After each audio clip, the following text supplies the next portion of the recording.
धारा नगरी एक ऐसा राज्य जहां सुख और समृद्धि का साम्राज्य था। यहाँ राजा खड्ग सिंह राज करते थे, जिनकी न्यायप्रियता और वीरता की चर्चा दूर दूर तक फैली थी। उनकी पत्नी रानी रूपवती न केवल सुंदर थीं, बल्कि वह एक पतिव्रता स्त्री भी थीं, जिनकी छाया में उनके 2 पुत्र रूप और बसंत पल बढ़ रहे थे। सब कुछ ठीक चल रहा था, पर फिर एक दिन अचानक रानी रूपवती बीमार पड़ गईं। रानी की बीमारी से पूरे राजमहल में उदासी छा गई। राजा खड्ग सिंह ने दूर दूर के राज्यों से शाही वैद्य बुलवाए। हर तरह की दवा, हर तरह का उपचार किया गया, लेकिन कोई भी वैद्य रानी की बीमारी को नहीं पकड़ पाया। फलस्वरूप रानी की तबीयत में सुधार के बजाय गिरावट आती गई। दिन ब दिन वह कमजोर होती गईं और उनका चेहरा पीला पड़ता गया। एक दिन रानी रूपवती अपने कमरे में लेटी हुई थीं। उनकी नजर शाही बाग के एक पेड़ पर टिकी हुई थी, जहां एक चिड़िया का घोंसला था। उस घोंसले में एक चिड़िया, एक चिड़ा और उनके 2 नन्हे बच्चे रहते थे। रानी को उन्हें देखकर थोड़ी शांति मिलती। वह सोचती,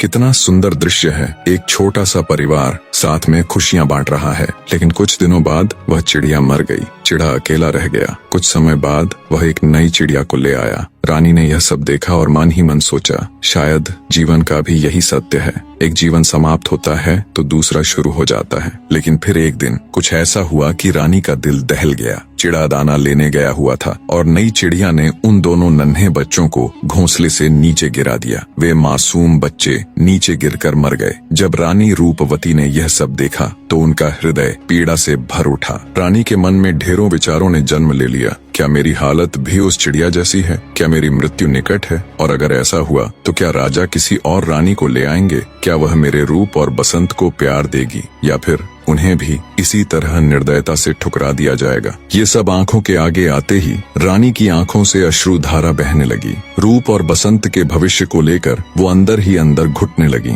सोचने लगी, अगर मैं नहीं रही तो मेरे दोनों बच्चों का क्या होगा? दुखी हृदय से रानी रूपवती ने अपने दोनों बेटों को अपने पास बुलाया। रूप और बसंत दोनों ही अपनी माँ के पास आकर बैठ गए। रानी ने उन्हें गले लगाया और उनके सिर पर हाथ फेरते हुए कहा, मेरे बच्चों, तुम दोनों मेरी जान हो। मैं हमेशा तुम्हारे साथ रहूंगी, चाहे मैं तुम्हारे सामने हो या ना हो। तुम्हें एक दूसरे का साथ कभी नहीं छोड़ना है, समझे? माँ की बात सुन रूप चिंतित हो कहता है, माँ तुम ऐसा क्यों कह रही हो? तुम ठीक हो जाओगी, है ना? बसंत भी मासूमियत से बोल उठा, हाँ माँ, तुम जल्दी ठीक हो जाओ, हम तुम्हारे साथ खेलना चाहते हैं। बच्चों की बात सुन रानी रूपवती की आंखों में आंसू आ गए। वो बोली, हाँ बच्चों, मैं जल्दी ही ठीक हो जाऊंगी। दुखी हृदय से रानी ने अपनी दासी को राजा को बुलाने के लिए भेजा। दासी राजा के पास जाती है और कहती है, महाराज, महारानी जी की तबीयत बहुत खराब है, वो आपसे मिलना चाहती है। दासी की बात सुन राजा खड्ग सिंह पैदल ही तुरंत रानीवास के लिए चल पड़ता है। ज्यों-ज्यों वो रानी के महल के करीब जा रहा था, त्यों-त्यों किसी अनहोनी की आशंका के चलते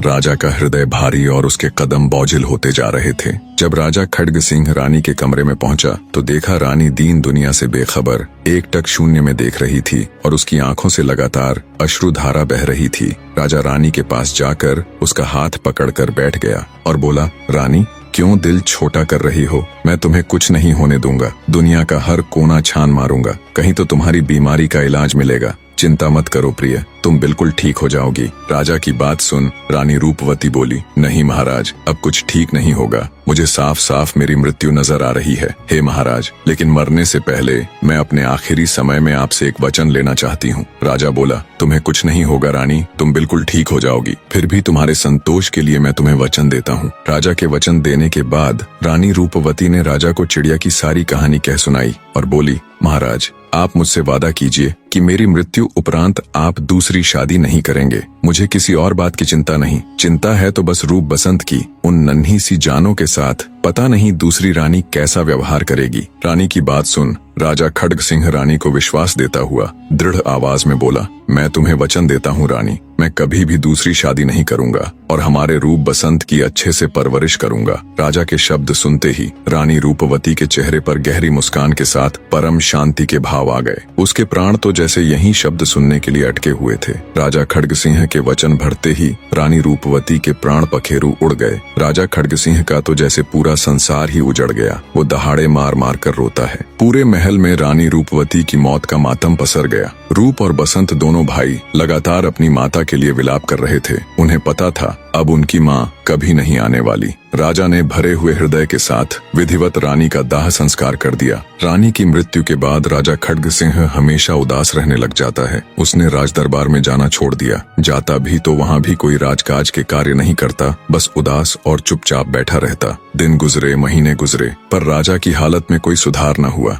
राजा की ये हालत देख उसके वजीर, मंत्री सब बहुत दुखी थे। एक दिन ऐसे ही दुखी मन से राजा चुपचाप अपने दरबार में बैठा था। तब उसके वजीर और मंत्रियों ने आपस में सलाह मशवरा कर राजा से कहा, हे महाराज, कृपया आप दूसरी शादी कर लो। दूसरी रानी आ जाएगी तो आप धीरे धीरे पहली रानी के गम को भूल जाओगे। सबकी बात सुन राजा खड्ग सिंह बोला, नहीं, मैं ऐसा कभी नहीं करूंगा। मैंने मरती हुई रानी को दूसरी शादी न करने का वचन दिया था। मंत्री बोला, राजन, आप अपने लिए न सही, उन छोटे छोटे बच्चों के लिए ही दूसरी शादी कर लीजिए, उनको माँ मिल जाएगी। बार बार वजीर और मंत्रियों के दबाव देने से अंततः राजा खड्ग सिंह ना चाहते हुए भी दूसरी शादी कर लेता है। सोचा बच्चों को माँ का सहारा मिल जाएगा। राजा खड्ग सिंह की दूसरी पत्नी, जिसका नाम चंद्रिका था, वो एक चंडाल औरत थी। जब राजा उसे विवाह करके महल लेकर आया तो रूप बसंत ने पूछा, पिताजी ये कौन है? राजा बोला, बच्चों, ये तुम्हारी नई माँ है। अबोध बच्चे ये सुनकर खुश हो गए। सोचा नई माँ भी हमें कहानियाँ सुनाया करेगी, हमारे साथ खेला करेगी, हमारा लाड़ प्यार करेगी। इसी सोच के साथ बच्चे जब नई रानी के कक्ष में जाते हैं और माँ माँ कहकर प्यार से उसे पुकारते हैं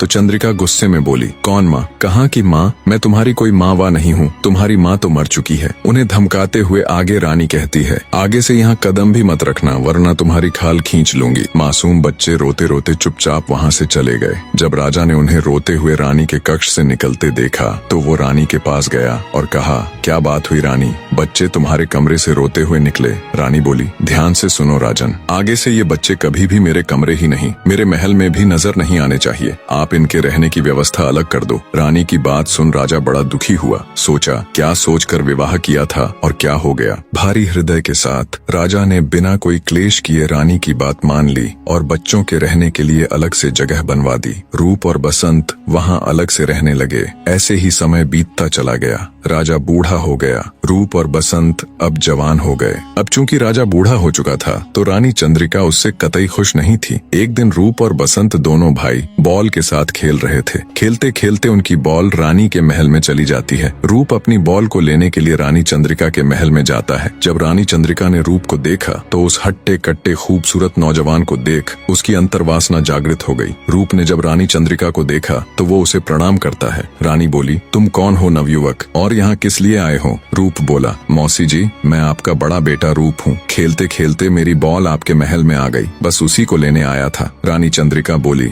रूप, तुम बिल्कुल अपने नाम के जैसे ही सुंदर हो, पर ये बेटा शब्द लगाने की क्या आवश्यकता है? तुम भी खूबसूरत जवान हो और मैं भी जवान हूँ, हम दोनों की जोड़ी क्या खूब जमेगी। राजकुमार रूप रानी चंद्रिका की ये बात सुन शर्म से पानी पानी हो जाता है और कहता है, मौसी आप कैसी बातें कर रही हो? मैं आपका बेटा हूँ, आप मेरे पिताजी की दूसरी पत्नी हो, आपको ऐसी बातें करते हुए शर्म आनी चाहिए। ये बात सुन रानी चंद्रिका गुस्से से कहती है, पिता की पत्नी? किस पिता की बात कर रहे हो? उस बूढ़े खूसट की। वो मेरी जिंदगी में मेरे लिए कोई मायने नहीं रखता। मेरे लिए तो तुम मायने रखते हो रूप, तुम्हारे साथ मेरी जोड़ी खूब बनेगी। रानी की बात सुन राजकुमार रूप शर्म और गुस्से से कहता है, कैसी बातें कर रही हो मौसी आप? सौतेला ही सही, पर हुआ तो आपका बेटा ना। हे मौसी, आप क्यों एक माँ बेटे के रिश्ते को तार तार करने में लगी हुई हो? रूप की बात सुनकर रानी को गुस्सा तो बहुत आया, पर कुछ सोचते हुए वो अपने गुस्से को पी गई। रानी बोली, रूप तू क्यों फालतू की जिद पे अड़ा है? भूल जा सब बातों को और आजा मेरे पास। इतना कह रानी रूप का हाथ पकड़ लेती है और उसे अपनी ओर खींचती है। रूप तुरंत हाथ छुड़वाता हुआ कहता है, मौसी, लगता है आपने अपनी लाज और लज्जा बिल्कुल त्याग दी है। आपको शर्म आनी चाहिए ये सब करते हुए। जब रानी चंद्रिका ने देखा कि ये तो किसी तरह भी मानने वाला नहीं है, तब रानी बोली, देख रूप, अगर तू मेरी बात नहीं मानेगा तो बहुत पछताएगा। अभी तूने मेरा प्यार ही देखा है, मेरे क्रोध से अभी तू अनजान है। रूप ये कहते हुए चल पड़ा। ठीक है मौसी,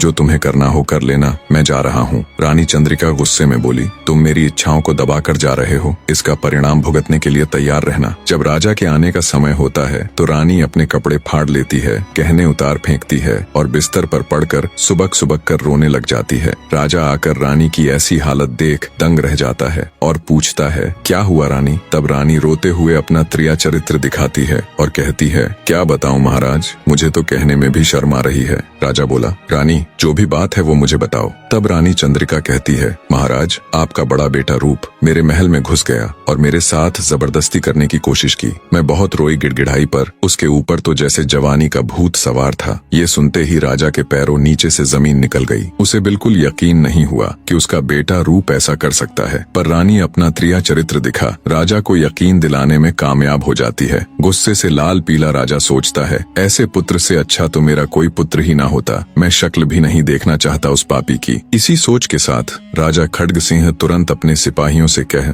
महल के मुख्य द्वार पर अपने बेटे रूप के लिए देश निकाला लिखकर टंगवा देता है। शाम को जब रूप और बसंत दोनों भाई खेल कर आते हैं, तब रूप की निगाह उस शाही फरमान पर जाती है। उसे देखते ही वो तुरंत वापस मुड़ जाता है और चल पड़ता है। तब बसंत कहता है, क्या हुआ भैया, आप कहाँ चल पड़े? तब रूप अपने भाई बसंत को शाही फरमान दिखाते हुए कहता है, बसंत पिताजी ने मुझे देश निकाला दे दिया, उनकी आज्ञा सिर माथे पर, अब मेरा यहाँ कोई काम नहीं। रूप की बात सुन बसंत बोला, नहीं भैया, जरूर कुछ गलतफहमी हुई है, हमें पिताजी के पास चलकर उनसे बात करनी चाहिए। तब रूप अपने भाई को सुबह हुई घटना का सारा किस्सा कह सुनाता है। सारी बात सुन बसंत कहता है, चलो भैया हम ये सारी बातें पिताजी को बता देते हैं। तब रूप बोला, नहीं बसंत, अब समय निकल चुका है। पिताजी फैसला करने से पहले अगर हमको बुलाते और पूछते तो हम उन्हें सारी हकीकत बताते, लेकिन अब कोई फायदा नहीं भाई। तब बसंत रोता हुआ कहता है, भैया मैं भी आपके साथ चलूंगा। बसंत की बात सुन रूप बोला, नहीं बसंत, देश निकाला तो मुझे मिला है, तुम मेरे साथ कहाँ दर दर की ठोकर खाते फिरोगे? बसंत बोला, नहीं भैया, आपके सिवाय मेरा इस दुनिया में कोई नहीं है, और जो आज आपके साथ हुआ है वो कल मेरे साथ भी तो हो सकता है। रूप उसकी बात मान लेता है।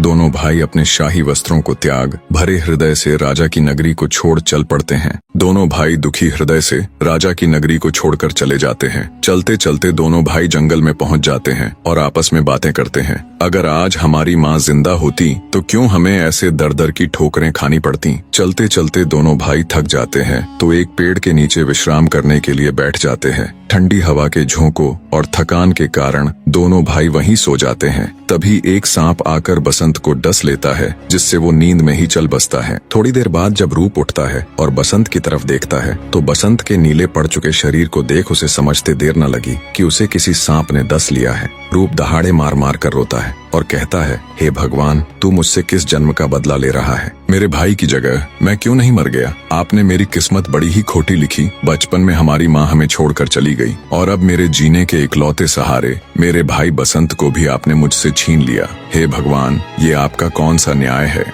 रोता बिलखता रूप अपने भाई बसंत के लिए कफन लेने के लिए चल पड़ता है। चलते चलते वो एक नगरी के नजदीक पहुंच जाता है। उस नगर के राजा का उस दिन स्वर्गवास हो गया था। उस नगरी का ये नियम था, जो भी राजा के अंतिम संस्कार के लिए ले जाते वक्त उसकी अर्थी के सामने आ जाता, उसे उस नगर का राजा बना दिया जाता। संयोगवश जब नगर के लोग राजा के पार्थिव शरीर को लेकर उसकी अंतिम यात्रा के लिए जा रहे थे, तब तक रूप भी नगर के द्वार पर पहुंच गया। रूप जब अर्थी के सामने आता है तो नगर के लोग नियमानुसार उसको अपना राजा मान लेते हैं। दूसरी तरफ जंगल से महादेव पार्वती गुजर रहे थे। जब पार्वती ने मरे हुए बसंत को देखा तो वो महादेव से बोली, हे महाराज, देखो ना कितना सुंदर युवक है और भरी जवानी में इसकी मृत्यु हो गई, आप इसे जिंदा कर दो। तब महादेव जी पार्वती माता को मना करते हैं और कहते हैं, हे प्रिय, ये मृत्यु लोक है, यहाँ सबके अपने कर्म और दुख है, हम किन किन का दुख दूर करेंगे। पर माता पार्वती जिद करती है और कहती है, नहीं स्वामी, आपको इसे तो जिंदा करना ही पड़ेगा। तब महादेव जी माता पार्वती की बात मान बसंत को जिंदा कर देते हैं और वहाँ से अंतर्ध्यान हो जाते हैं। बसंत उठ बैठता है। जब उसने आसपास देखा तो उसे अपना भाई रूप कहीं भी दिखाई नहीं देता।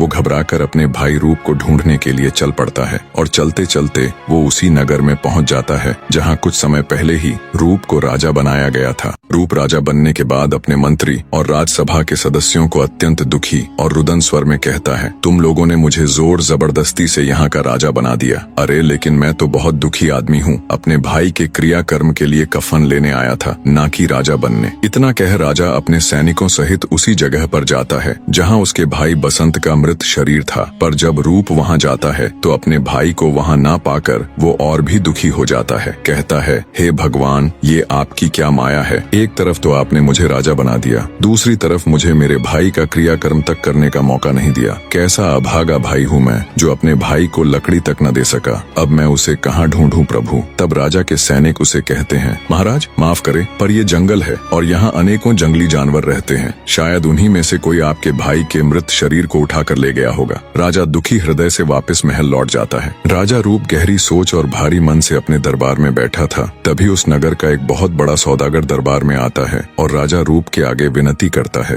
हे महाराज, मैं एक सौदागर हूँ, मेरा समुद्री जहाज फंस गया है। पूछने पर मुझे एक ज्योतिष ने बताया कि जहाज एक मनुष्य की भेंट यानी बलि चाहता है। व्यापारी आगे कहता है, महाराज मेरी प्रार्थना है, मुझे एक आदमी भेंट के लिए दिया जाए। उस समय राजा का परम कर्तव्य होता था कि वो अपने राज्य के सौदागरों की मदद करे, क्योंकि राज्य के मुख्य सौदागर भारी मात्रा में राजकोष में कर जमा करवाते थे। अब राजा ने प्रथा अनुसार सैनिकों को आदेश दे दिया कि किसी बूढ़े व्यक्ति को जो मृत्यु के निकट हो उसे सौदागर को सौंप दिया जाए और बूढ़े के परिवार वालों की धन दौलत से सहायता की जाए। राजा का हुक्म मान तुरंत सैनिक ऐसे बूढ़े व्यक्ति की खोज में नगर में निकल पड़ते हैं, पर बहुत ढूंढने पर भी उन्हें ऐसा कोई व्यक्ति नहीं मिला। अतः वो थक हार कर वापस महल लौट रहे थे। तभी संयोग से बसंत अपने भाई रूप को खोजता हुआ उधर आ निकला। जब सैनिकों ने उसे देखा तो उससे पूछा, ओ जाने वाले, किधर जा रहा है। तब बसंत ने कहा, मैं एक दुखियारा परदेसी हूँ जो अपने भाई को ढूंढता फिर रहा हूँ। उसे देख सैनिकों ने विचार किया, ये आदमी हमारे नगर का भी नहीं है, क्यों न इसे पकड़कर सौदागर के हवाले कर दिया जाए। हमारे नगर के किसी व्यक्ति की भेंट भी नहीं देनी पड़ेगी और राजा के हुक्म का पालन भी हो जाएगा। इसी सोच के साथ सैनिक बसंत को पकड़ लेते हैं और उसे सौदागर के हवाले कर देते हैं। जब सौदागर बसंत की बलि देने के लिए उसे जहाज पर लेकर जाता है तो उसके पैर रखते ही जहाज चल पड़ता है। ये देख सेठ अचंभित हो जाता है और सोचता है,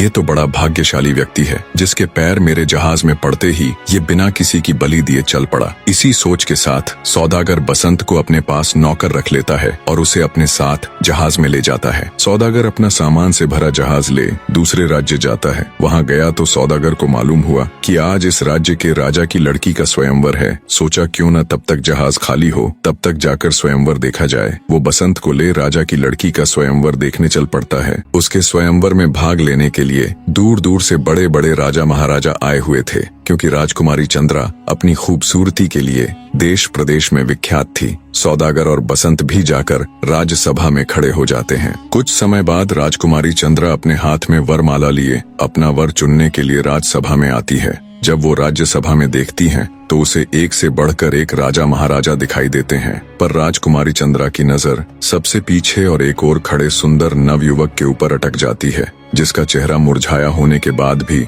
उसमें एक अलग ही नूर दिखाई दे रहा था। वो नौजवान था बसंत, जो कर्मों का मारा सौदागर के साथ यहाँ आ तो गया था, पर उस बेचारे को इन सब से कोई मतलब नहीं था। वो तो बस गर्दन झुकाए अपनी ही सोच में डूबा हुआ था। राजकुमारी चंद्रा उसके पास आती है और उसे वरमाला डाल देती है। ये देख सभा में उपस्थित सभी राजा महाराजा हैरान हो जाते हैं। सौदागर को तो जैसे सांप सा लड़ जाता है। सोचता है ये क्या हो गया, इस कंगले को अपने साथ यहाँ लेकर ही नहीं आना था। ये सब देखकर बसंत भी चौंक जाता है। उसे समझ नहीं आता ये एकदम से क्या हो गया। वो राजकुमारी चंद्रा से कहता है, हे राजकुमारी, तुम राजा की लड़की हो, मैं तुम्हारे लायक नहीं हूँ। मैं तो एक क्रमहीन दुखियारा हूँ। देखो तो सभा में एक से बढ़कर एक राजा महाराजा आए हुए हैं। तुम उनमें से अपने योग्य वर चुनो राजकुमारी, मैं आपके योग्य नहीं हूँ। बसंत की बात सुन राजकुमारी चंद्रा कहती है, नहीं नहीं स्वामी, मैं एक पतिव्रता स्त्री हूँ और मैंने आपको देखते ही अपना पति मान लिया था। पतिव्रता स्त्री एक बार जिसे अपना पति मान लेती है फिर उसके सिवाय किसी दूसरे के बारे में सोचना भी पाप समझती है।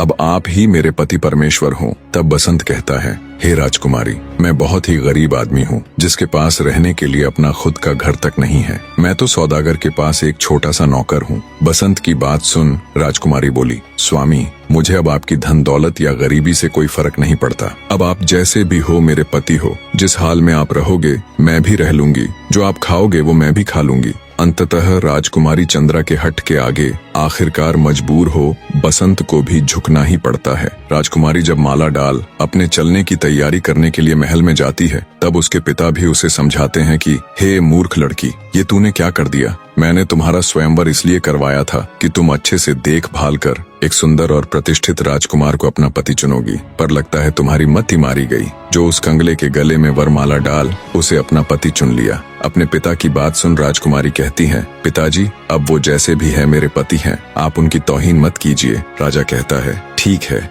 अगर तुम्हारा यही फैसला है तो मैं तुम्हें अपने धन में से एक फूटी कौड़ी भी नहीं दूंगा। देखूं तो तुम इस कंगले के साथ कैसे रह पाती हो। पर राजकुमारी के ऊपर अपने पिता की बातों का कोई असर नहीं हुआ। वो अपने माता पिता और परिवार को त्याग कर बसंत के साथ चल देती है। बसंत अपनी नवविवाहिता पत्नी राजकुमारी चंद्रा को लेकर सौदागर के जहाज पर आ जाता है। उनके पहुंचते ही सौदागर अपने जहाज को राज्य की तरफ रवाना कर देता है। सौदागर के मन में अब भी वही बात घूम रही थी कि वो क्यों बसंत को अपने साथ स्वयंवर में लेके गया। राजकुमारी चंद्रा ने उसे माला क्यों पहनाई? क्या मैं बदसूरत हूँ जो राजकुमारी ने मुझे माला नहीं पहनाई? मेरे पास इतना धन है, इतना बड़ा साहूकार हूँ, फिर भी उसने मुझे पसंद न करके मेरे नौकर को माला पहना दी। इससे बड़ी बेइज्जती मेरे लिए और क्या होगी? मैं अपनी बेइज्जती का बदला तो लेकर रहूंगा। इससे आगे की कहानी भी चैनल के ऊपर डाल दी गई है, आप चैनल पर जाकर उसका लुत्फ उठा सकते हैं।